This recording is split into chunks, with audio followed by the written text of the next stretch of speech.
ఈరోజు రాధాకృష్ణ ఆంధ్రజ్యోతి ఒక పిచ్చోడి మాదిరిగా అంటే నీకు నచ్చలేదని చెప్పు, అంతేగాని నువ్వు రాసిన రాతలు ఏంటంటే నా ఆవిడని అంటే నేను చెప్తున్నాను కామన్ భాష రాతాను, నా భార్యని నేను చెల్లిగా భావించుకోవాలంట, భావించుకొని ఎవరికో పెళ్లి చూపుల్లో పెట్టాలంట. సవ్య సమాజం దీన్ని ఒప్పుకుంటుందండి? What you told, this is the word. నువ్వు అట్టర్ చేసావు ఇలాగే వైసీపీ నాయకులు నేను కూడా ఒకడిని. అంటే నా భార్యని నేను కూర్చోబెట్టి పెళ్లి చూపులో కూర్చోబెట్టాలా, నేను చెల్లిగా భావించి? మీకు కూడా అక్క చెల్లెలు ఉన్నారు కదా, ఇది ఎంత పాపమైన మాట. అంటే చంద్రబాబు నాయుడిని మెప్పించడం కోసమని, లోకేష్ని మెప్పించడం కోసమని, మీ చౌదరిని మెప్పించడం కోసం అని చెప్పేసి ఎంత మాటైనా రాస్తావా నువ్వు? నీకొక సిగ్గు సీమి రక్తం లేదా? నేను చెప్తానన్నమాట. ఈరోజు అమరావతి అనేది it's a fools capital city. Leadership fools, దార్శనికత లేదు. ఈరోజు అమరావతి అంటే నువ్వు పేరు పెట్టేసినంత మాత్రం అమరావతి క్యాపిటల్ సిటీ అయిపోదు. ఛాలెంజ్ చేస్తున్నాను, ఒక హోబ్రాయినైనా తాజ్నైనా సరే ఒక 100 ఎకరాలు ఇచ్చి అక్కడ మేము పెద్ద హోటల్ కట్టమని చెప్పండి. ఎవడొస్తాడు అక్కడికి? ఎవడొస్తాడు? పెద్ద హాస్పిటల్ కట్టమని చెప్పండి. ఎవడొస్తాడు అక్కడికి? ఆక్యుపెన్సీ రేట్ లేకపోతే ఎవడు రాడు. కట్టేందుకు వాడికి 4,000 నుండి 5,000 రూపాయలు ఖర్చు అవుతేనే వస్తాడు, 12,000 అయితే రాడు. నువ్వే చెప్పావు 1,00,000 ఎకరాలకి ఎకరానికి 2 కోట్లని, అంటే 2 లక్షల కోట్ల రూపాయలు ఈరోజు ఆ మురికిలో పోస్తానంటే ఎప్పటికీ డెవలప్ అవుతుంది? దార్శనికత కావాలి. ప్రజలు ఉంటేనే క్యాపిటల్ సిటీ. నువ్వు హైదరాబాద్ ఎదిగిస్తాను అంటున్నావు. అది ఎప్పుడు? 167 సంవత్సరాలంట. అప్పటికి హైదరాబాద్ ఇంకా ఇక్కడికి వెళ్ళిపోద్ది. ఆ రోజు నిజాం చూడండి దార్శనికత ఎటువంటిదో. హైదరాబాద్లో తెలంగాణలో నిజాం రాష్ట్రంలో తిండి ఆహారం లేకపోతే డ్రాప్ షిఫ్ట్ చేసి వస్తే పనికి ఆహారం కిందేమో ఆ నిజాంలో హుసేన్ సాగర్ని తవ్వించాడు. Hussain Sagar is not god made, it is man made చేసి ఈరోజేమో ఆ వాటర్ కల్పించి ఆ హైదరాబాద్ ఏమో ఒక క్యాపిటల్ సిటీగా, అంటే 300-400 సంవత్సరాల చరిత్ర అన్నమాట. అటువంటి చరిత్రని ఈరోజు ముందు చూపుతోటి జగన్మోహన్ రెడ్డి గారు మావిగన్ అంటే 10 సంవత్సరాలలో డెవలప్ అవ్వాలి. ఇది F1 రేసు. ఇది క్యాపిటల్ సిటీ పరుగులు చేస్తూ ఉన్నాయి. F1 రేసులో ఫెరారీ వెహికల్స్ జుమ్ముల్లో అవుతుంటే చంద్రబాబు నాయుడు, లోకేష్, పవన్ కళ్యాణ్ అంటాడు నీ హైదరాబాద్ వెళ్తాను టుక్కు అంటున్నాడు. అవుతాదా? అందుకే జగన్మోహన్ రెడ్డి 10 సంవత్సరాల్లోని ఏదైతే పోర్ట్ ఉంటుందో ఆ పోర్టు వల్ల పికప్ ఫాస్ట్గా అవుతుంది. ఏదైతే మీకు రైల్స్ ఉంటుందో విజయవాడ మంచి రైల్వే స్టేషన్, హైవేస్, అందుకే మచిలీపట్నము, విజయవాడ, గుంటూరు కలిపి క్యాపిటల్ సిటీ పెట్టుకోవయ్యా అని చెప్పారే తప్పించి నువ్వు పెడతావా లేదా నీ ఇష్టం. కానీ దానికేమో ఈ రాతలు రాయమని చెప్పేసి ఎవడన్నాడు అని చెప్పేసి మీకు అడుగుతామన్నమాట. నోరు దగ్గర పెట్టుకో, లేదనుకుంటే నీ తోలు తీసేస్తారు. ఒక్క నిమిషం చాలు. ఏబిఎన్ రాధాకృష్ణ గారు, భావపట్ల స్వేచ్ఛ, expression of freedom 19(1)A article కింద ఉన్న దాన్ని దుర్వినియోగం చేస్తూ ఏం మాట్లాడుతున్నారు? జగన్మోహన్ రెడ్డి గారు ఇచ్చిన ప్రపోజల్ ఏదైతే మావిగన్ ఉందో 10,000 కోట్ల రూపాయలతో 20,000 కోట్ల రూపాయలతో డెవలప్ అయిపోతుంది రాజధాని అని చెప్పి, పోర్టు, ఎయిర్పోర్టు, రైల్వే స్టేషను, 6-వే లైన్ ఉన్న ప్లేస్ని ఆయన చెప్పితే, ఒక సలహా ఇస్తే, ఆయన ఇంకో మాట కూడా చెప్పారు. మావిగన్ అంటే నా పేరు జగన్లో గన్ వస్తుంది, ఆ పేరు పెట్టకపోయినా పర్వాలేదు, కానీ ఈ మూడింటిని కలిపితే బ్రహ్మాండమైన పాపులేషన్ ఉంది కాబట్టి ప్రజలకు ఉపయోగపడుతుంది, త్వరితగతిన డెవలప్ అవుతున్న ఒక సూచన ఇస్తే, ఆ సూచన తీసుకోకుండా నికృష్టమైన మాటలు మాట్లాడిన రాధాకృష్ణ గారు, అంటే వైసీపీ నాయకుడు ఏదైతే అధినాయకుడు చెప్తాడో అది అందరూ ఫాలో అవుతారు. ఈరోజు పోలీసు వ్యవస్థ ఇంతమంది ఇక్కడ ఉన్నారంటే కారణం ఏంటి? పోలీస్ కమిషనర్ గారు వీళ్ళకి ఆర్డర్స్ వేశారు. ఆర్డర్స్ వేస్తే ప్రతి పోలీసు కూడా కమిషనర్ ఆర్డర్స్ ఫాలో అవుతారు. అలాగే చంద్రబాబు నాయుడు ఆర్డర్స్ వేస్తే వాళ్ళ పార్టీ వాళ్ళు ఫాలో అవుతారు. అదేవిధంగా మా అధినాయకుడు చెప్తే దానిలో మంచి ఉంది కాబట్టి మేమందరం కూడా దాన్ని అంగీకరిస్తున్నాం. అంగీకరిస్తుంటే దుర్మార్గమైన ఆలోచనతో నీచంగా నికృష్టంగా కుల గజ్జెతో ఆయన మాట్లాడిన మాట ఏంటి? మా ఇంట్లో మా భార్యల్ని చెల్లెళ్ళ కింద ఆలోచించి పెళ్లిళ్ళు చేయమంటున్నాడు. అసలు సిగ్గుచరం ఉందా ముఖ్యమంత్రి వర్యులకి? ఇప్పటి వరకు ఖండిస్గా పోవడానికి కారణం ఏంటి? ముఖ్యమంత్రి వర్యులు కానీ ఉప ముఖ్యమంత్రి వర్యులు కానీ లోకేష్ గారు కానీ ఈ మాటని ఖండించాలా లేదా? వెంటనే ఖండించాలి. ఆంధ్రప్రదేశ్ మహిళలకి ఎస్పెషల్లీ రాధాకృష్ణ బేషరతుగా క్షమాపణ చెప్పాలని మేము కోరుతున్నాం. ఏబిఎన్ అనే ఒక న్యూస్ ఛానల్లో ఏబిఎన్ రాధాకృష్ణ కొత్త పలుకునే ఒక స్టోరీ తీసుకొని చెత్త పలుకులు పలుకుతూ వైఎస్ జగన్మోహన్ రెడ్డి గారు ఒక మంచి ఆలోచనతో మావిగన్ అనే ఒక నగరాన్ని నిర్మించాలి అని చెప్పి జగన్మోహన్ రెడ్డి గారు చెప్తే దానిలో ఉన్న మంచిని వదిలేసి మావిగన్ అనే ఒక రాజధానిగా మనం చూసుకుంటే ఈ రాష్ట్రానికి ఒక గ్రోత్ ఇంజిన్ అవుతుందని చెప్పి జగన్మోహన్ రెడ్డి గారు చెప్పిన దాన్ని నాయకులుగా మేమందరం కూడా స్వాగతించి ఈ యొక్క మంచి నిర్ణయాన్ని ప్రజల్లోకి తీసుకెళ్లాలనే ఆలోచనతో మేము చెప్తే ఏబిఎన్ రాధాకృష్ణ ఏబిఎన్ అనే ఛానల్ని ఆంధ్ర బ్రోకర్ ఛానల్గా నెట్వర్క్గా మరి ఈరోజు ఏబిఎన్ రాధాకృష్ణ చెప్తున్నాడు. ఈరోజు ఏబిఎన్ రాధాకృష్ణ మహిళల పట్ల ఇంత అనుచిత వ్యాఖ్యానిస్తూ మరి ఒక మహిళను కించపరిచే విధంగా మా వైసీపీ నాయకుల భార్యలను చెల్లిగా భావించి వేరే ఒకరికి పెళ్లి చేశారా అని చెప్పి ఆయన అడుగుతున్నారు. మరి అదే ప్రశ్న నువ్వు మీ అమ్మని వెళ్ళి అడుగు.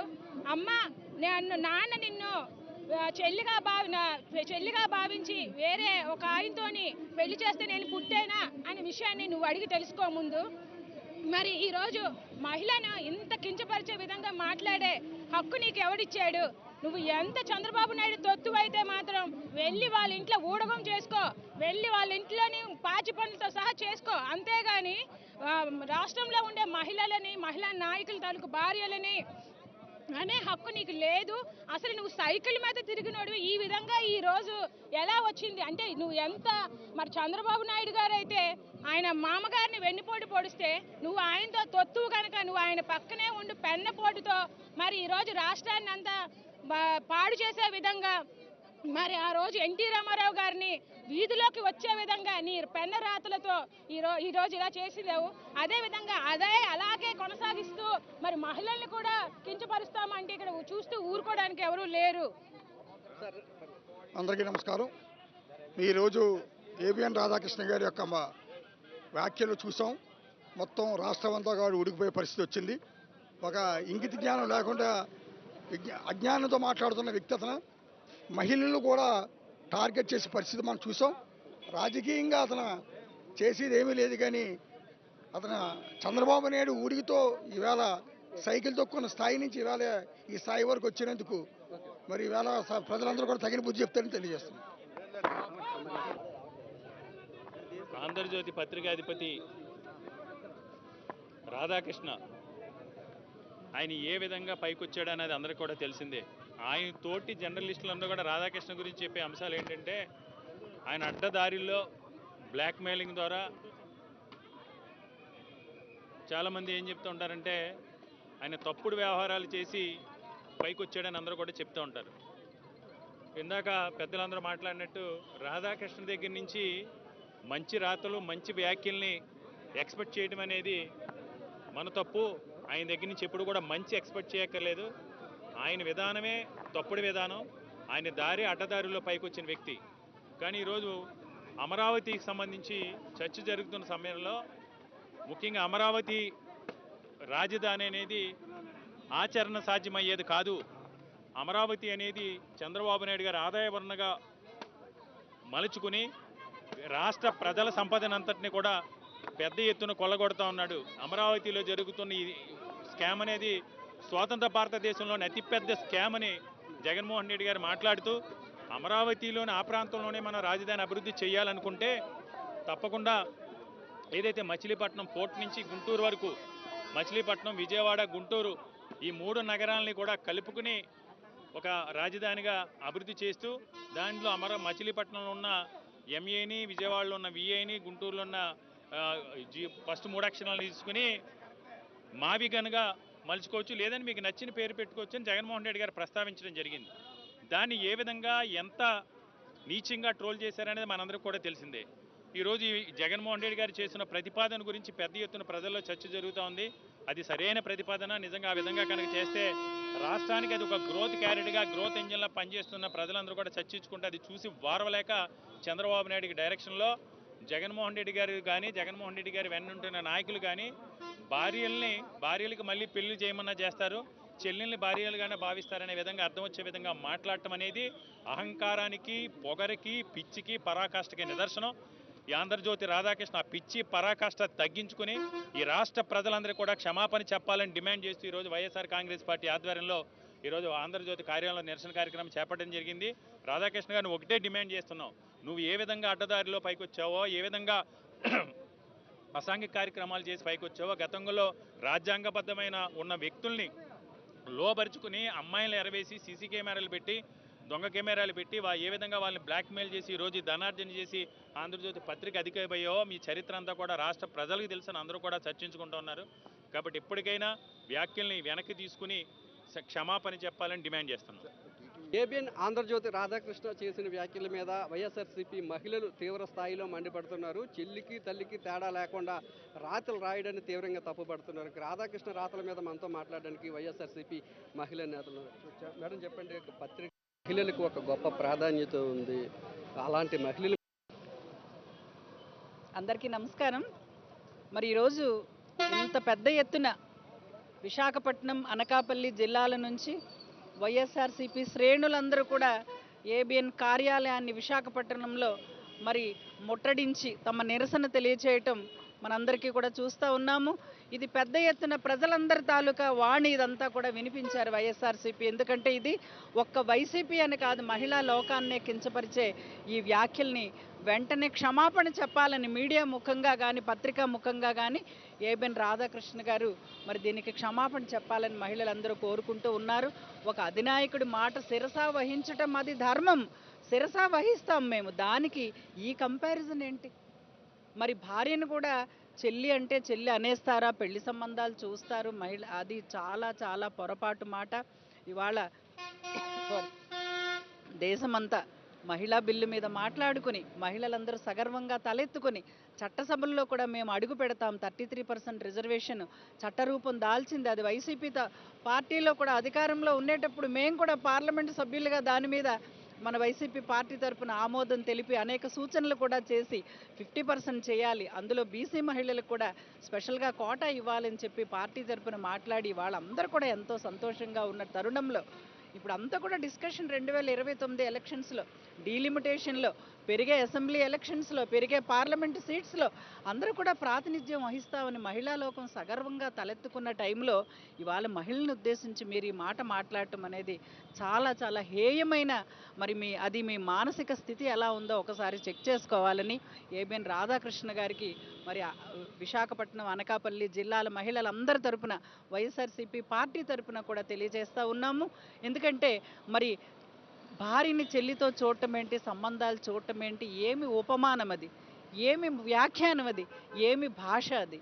తప్పనిసరిగా మీరంతా కూడా క్షమాపణ చెప్పాలని చెప్పి మరి ఆయనకి సపోర్ట్గా ఎవరున్నారో వారు కూడా మీడియా తరపున ఈ విషయంలో మరి ఏం జరిగింది ఆ మాటలు వెనక్కి తీసుకునే విధంగా ఆయన క్షమాపణ చెప్పే విధంగా మరి ముఖ్యమంత్రి వర్యులు కానీ, మరి లోకేష్ గారు కానీ, మరి ఏదైతే సనాతన ధర్మం గురించి మాట్లాడుతున్నటువంటి ఉప ముఖ్యమంత్రి వర్యులు కానీ మరి దీని గురించి తప్పనిసరిగా వెంటనే మాకు సంజాయిషి ఇచ్చుకొని క్షమాపణ చెప్పాలని చెప్పి మేము అందరూ కూడా తెలియజేస్తూ ఉన్నాము.